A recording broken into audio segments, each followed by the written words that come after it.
Experiencing a no network connection message on Instagram can be frustrating, especially when you're eager to scroll through your feed or post an update.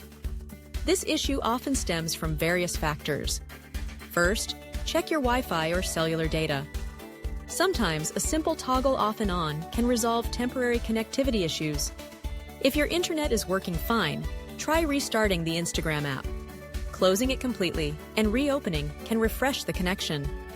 Additionally, ensure that your iPhone's software is up to date, as outdated versions may lead to compatibility problems with apps. Clearing the app cache can also help. Go to your settings and find Instagram to clear any stored data that might be causing glitches. If all else fails, uninstalling and reinstalling the app could be the final solution. Remember, a little patience often goes a long way in resolving these tech hiccups. Stay up to date with Famety on social media. Thanks for watching. See you in the next videos.